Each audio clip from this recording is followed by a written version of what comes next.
Good afternoon, Somerville. Jim Muncie, Bob Kaludi, Jim and Bob Entertainment and Educational Channel 15 here to bring you Somerville High School ladies varsity basketball as they welcome Acton Boxborough. Yes, the Colonials, and I think for every boys game, when Jeff and Kev do, I think Jeff starts it off like this. You and I used to do that. Really? Yeah, we used to go like this, and then the other person would say, no, that means we're on. Ah. Oh. So it's been done. It's been done to All death. right. Fair enough. The Colonials, Jim, in a non-league broadcast today, non-league game, the Acton and Boxborough Colonials come to town, and they are 4-2. Yes. Losing to Bedford and Lincoln Sudbury, and we are just, is this like a four-game homestand we have going on here? That's correct.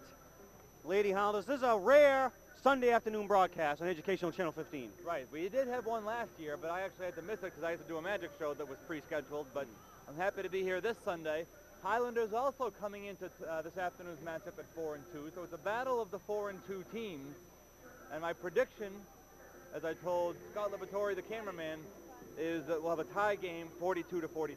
Interesting. Yes.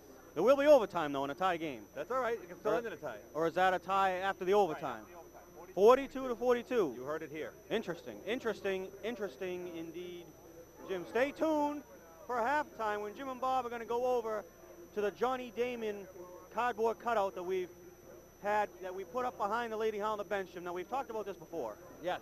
And we want to bring Johnny Damon in to show the fans, and we want people to email email the Jim and Bob fan mail address with ideas on what we should do to Johnny since he's left this great city of Boston and joined the hated Yankees. So we have the Johnny Damon's cardboard cutout.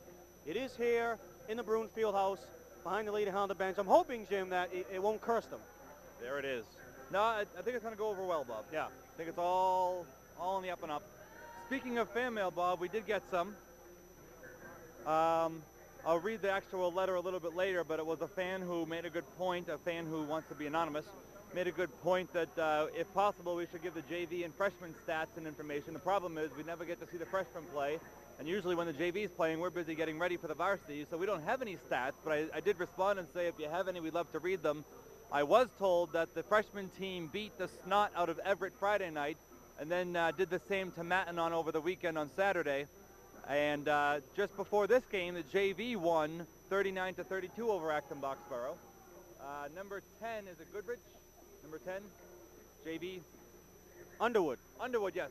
Hit a couple of key free throws late in the game, and then stole a pass as Acton Boxborough tried to break up court in the final 20 seconds and laid it up for 2 more points, stealing the casket. The Greater Boston League standings, Jim, starting to tighten up. We know the Cambridge girls went to Peabody and won about actually this past Friday. That same night, Somerville went to Everett and won. But we got to do the starting five. We'll get to all that later on. Stay tuned. We don't have a national anthem. No national anthem.